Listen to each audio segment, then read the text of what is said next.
Well, it's that time of year again. You get down the fiddle and you get down the bow.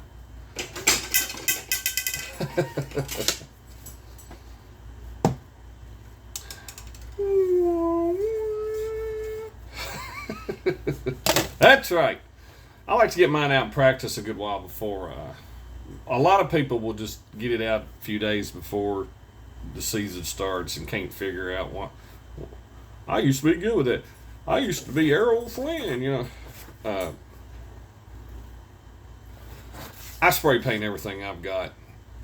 For whatever reason, my unit absolutely loved Rust-Oleum. Pioneer kit, your helmet. Didn't matter what it was getting some sort of paint, but on it web. And having said that, I don't know, it's just a part of me now.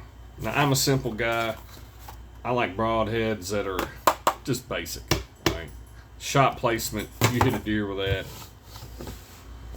And I love these Kryptos arrows. I don't know if you use these. There's a whole lot better out there, but these always work pretty good for me. Some people want the right inch, and there's nothing wrong with that. I like a certain length on mine myself. I did get a box of these. I don't know if you can see them or not. These are the Rambo 2 broadheads. I've got the Rambo 2 knife over there in my bow case. Why? I have no idea. I got these, thought it was cool. I was actually looking for the ones that had the explosive tip in it. And I didn't much figure I could get them with the explosive tip, but I wanted to see if I could get one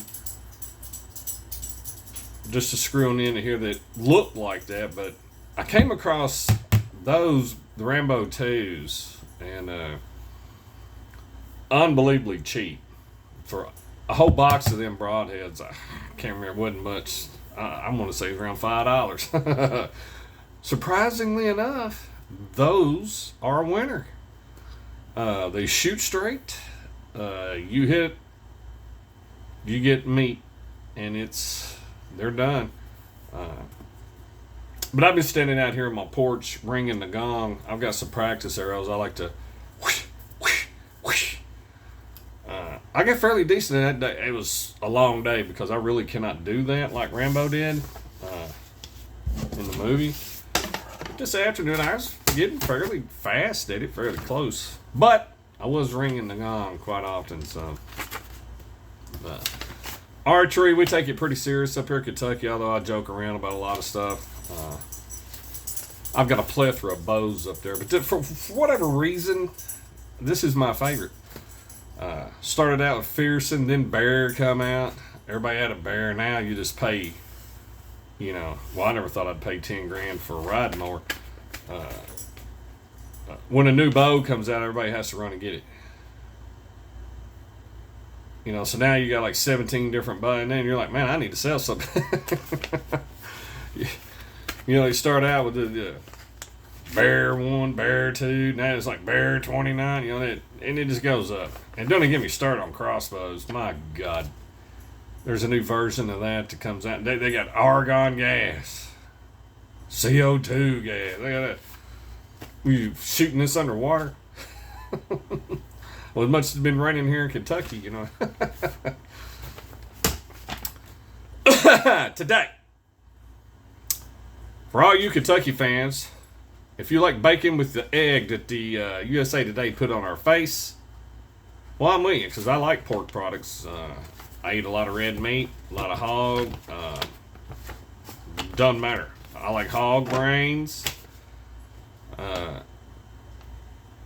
pork and beans. I mean, I'll eat anything, to be quite honest with you, and a lot of it. I love bacon, pork chops, you name it. But USA Today really puts a meg on the face of all the Kentucky fans. Now, what they done, they ranked all the home fields.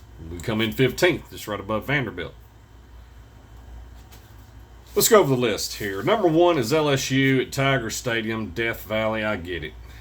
Clemson. Is it Deaf? DEAF Valley? Or Death Valley? I don't know. Deaf. I'm leaning more towards deaf, as in I can't hear you, as in Death Valley.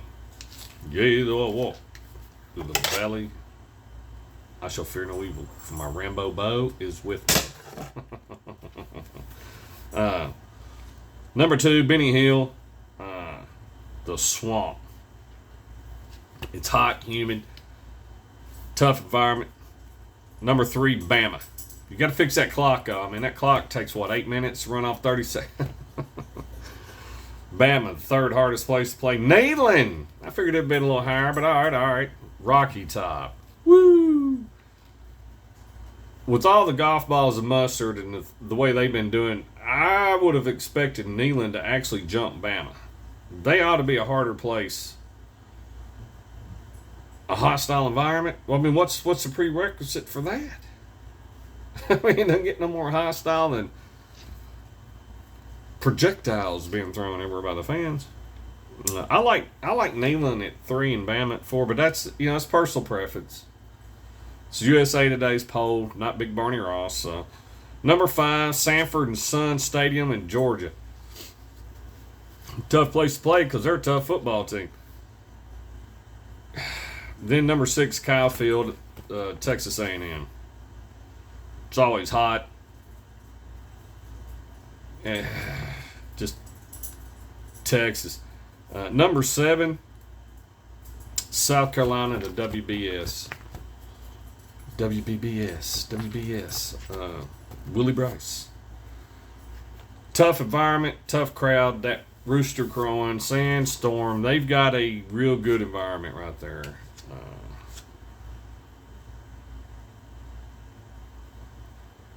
I ain't real sure that ain't better than some of these 1 through 6. But like I said, not my poll. The Gaylord, Oklahoma. That just sums it up right there. Number 9, Auburn, Jordan Hare. Number 10 is Texas. The name is too long to care on that stadium. Number 11, Farrett Field, Missouri. Speaking of Missouri, we play them. That'll be our 11th game on our schedule. I'm going to be doing a preview and prediction for them during this video, so stay tuned for that. Number 12, Ernest Hemingway Field in Mississippi. Ole Miss. A lot of controversy there when they play LSU. I can't wait. Then you got Mississippi State, Dwayne Wade. Then Arkansas Razorback Stadium. Kentucky at 15. And the First Bank Stadium at 16, Vandy. So, Ole Miss 12, Mississippi State 13, Arkansas 14, Kentucky 15 and 16. And they're probably going to finish the season in this order, too. Notice that your top teams have unbelievable stadiums. Game 11, Missouri, November 21st. Vegas has them at 6.5 wins. We can just write that number down for the vast majority of the middle of the field of the SEC. Picked to finish 10th in the SEC. Well, here's the deal. Missouri's won 29 games over the last 3 seasons, including bowl wins. So, I mean, they are on fire. Ranked 5th in all that time. I mean, in the SEC program, I mean, they are nothing to sneeze at. All right. Over 6.5 is at minus 140. Under is at plus 114. So I guess the juice is on the under. Eli is 33-9 at home. 10-17 record on the road. 1-12 against teams finishing in the top 10 at the end of the season. He's got a pretty good record overall. He's got a 68.9% chance to go bowling this year. Quarterback Austin Simmons, a redshirt junior from Ole Miss. Well, he's big and brawny. 6'4", 215 pounds. Missouri comes in 24th in the portal rankings, 11th in the SEC. 30 in, 50 out. So they've had a high turnover rate just like everybody else. 49% returning production, 76 in FBS, 12th in the SEC. Now here's the deal. Ahmad Hardy, gunshot wound, leg, their best player. I don't know how that's going to play out, but can't be good. All right. I'd much rather be shot with a bullet as I had an arrow or broad edge. Let's look at their schedule. Let's look at their schedule. All right. AR Pine Bluff, September 3rd at 7 p.m. That's a win. At Kansas, interesting game, but I think they got enough to subdue Kansas. September 11th at 7 p.m. I'm going to give you a win there. I think you ought to be able to beat them in the trenches, Kansas. Troy, interesting game. That game might be a little close for the first 7 minutes, and then after that, it's starting out 3-0 at Mississippi State. Mid-State Recycling doesn't have nothing for you. Eli Drinkwitz is better. He's a better coach in the bottom half of the SEC. Does that make sense? He can win. He can get his team to win because of his abilities to coach and exploit the bottom half of the SEC. I mean, that's just bottom line. I mean, that's just how I feel. Mississippi State, I'm going to give you a win. You're at Mississippi State too. Then you got Florida coming in. Now, this been on the road, I probably would have gave you a loss. But you're going to beat a first-year head coach. That's something you can do. On October 3rd, I think you get a win against Florida. You've always been able to really beat first-year head coaches and the bottom of the SEC. I mean, there's two traits. I'll take it. You know what I mean? Stoops could do that for a little while. Then it all comes to an end. You start out 5-0. Texas A&M, October 10th, you get your first loss. They are just a better football team. Program, a whole lot than you are right now. And by this point, you're running back. I'm telling you, gunshot wounds, they're you don't just get over that. I mean, and then you keep hitting that. I mean, stuff happens. You get a stinger, a bruise. You already got a compromised muscle. You could spell disaster. Then you're at Ole Miss on October 17th. I'm giving you another loss. Then you got to bye. I think Ole Miss is just going to be faster, more offensive firepower than what you got. So, I mean, your first half of your season, I got you at 5 wins, 2 losses. And you're only projected 6.5. You come out of the bye, you're at Kansas, October 31st. You're getting a W. You're getting a win there. Arkansas is supposed to finish dead last by Kentucky, next to Kentucky. They'll have Kentucky Fried Chicken with them. I don't know. There's going to be some Kentucky there in Arkansas. They're not good. Then on November 7th, you got Texas. You're not beating Texas.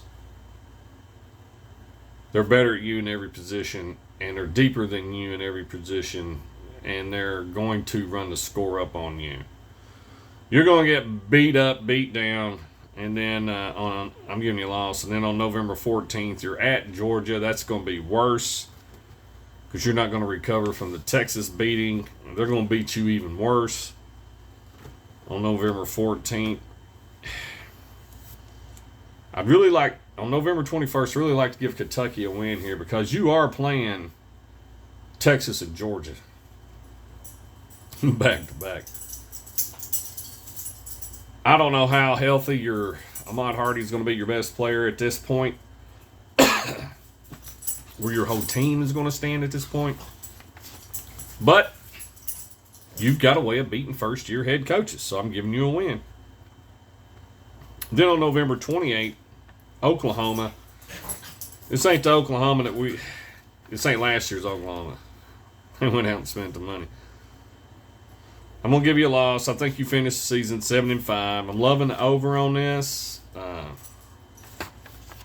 I think you're gonna finish with that, and that's gonna be good enough to keep Eli around again, and people are gonna start worrying.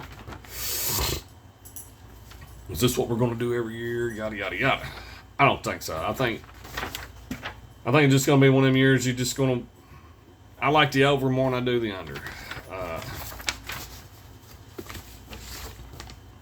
Say you lose to Florida, beat Ole Miss. There's a lot of these games that could go either way, like Kentucky. I just can't see you beating Texas, Georgia, and Oklahoma. I think Texas, Georgia is pretty much written in stone. It'd be one heck of an upset. Obviously, Kansas. You go up there and trip up, you're going to be in for a long season. Well, you go up to Kansas and lose that game. I should have took the under. Speaking of the under, Reds, Cincinnati Reds.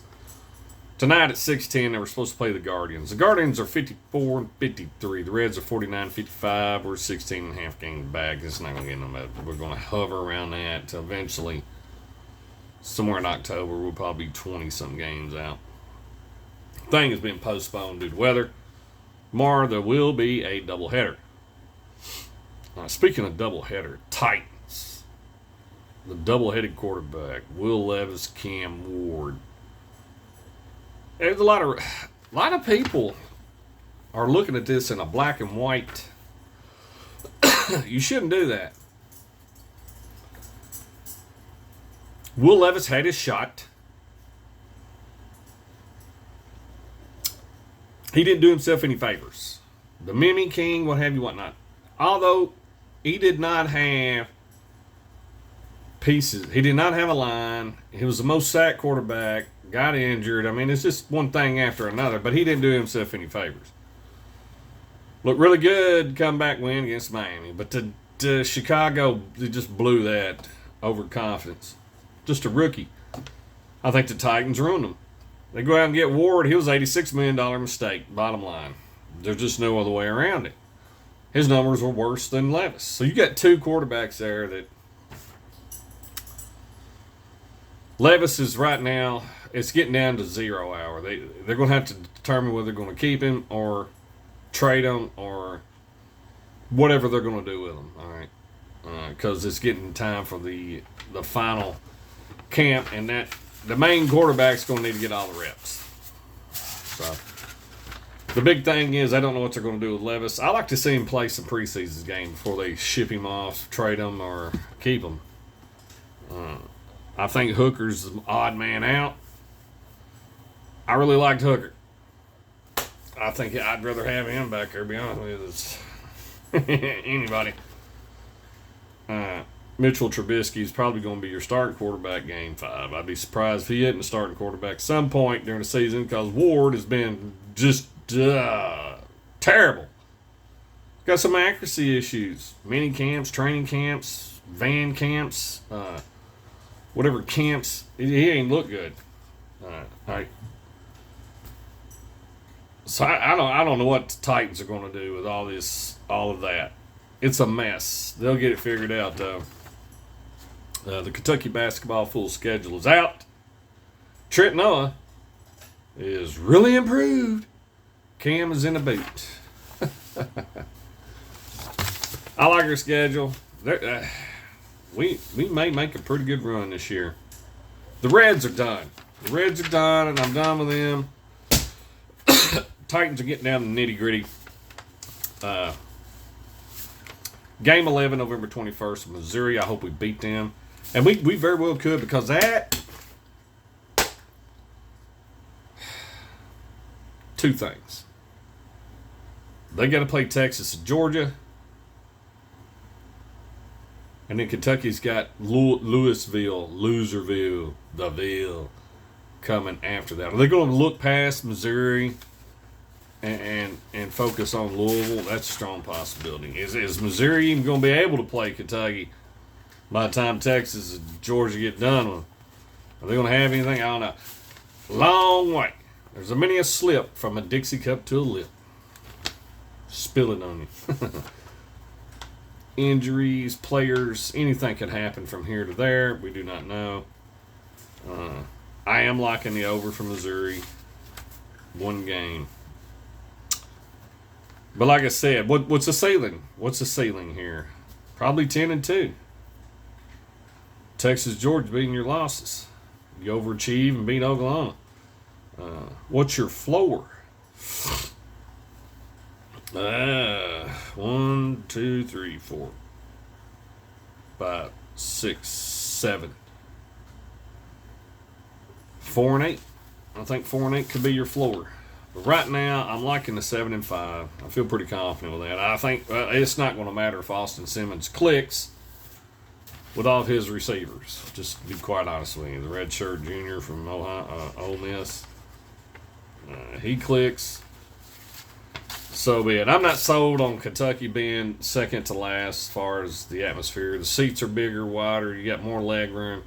Opposing teams can high five each other after they win. You double your points. Yeah, I've heard it all. I like our deal. Now the basketball fan base shows up, gets a little rowdy, got Grove Street party. I mean, it's not real shabby. But I think they got the list pretty close, to be honest with you. That's about right. Won't be long. You'll be sending some arrows downrange. And I'll put some video out of me shooting some of these arrows just so you can see the process, what I go through. Do I have the jacket that squeezes and compresses you so you can turn to the side and, do the Olympics? No. I mean, I've had one. I had one issued to me at one point, but I don't have that no more. I just go out there and use muscle memory and the training and techniques that's worked good for me over the years. And I'll let them fly. Y'all think about it. I'm out of here.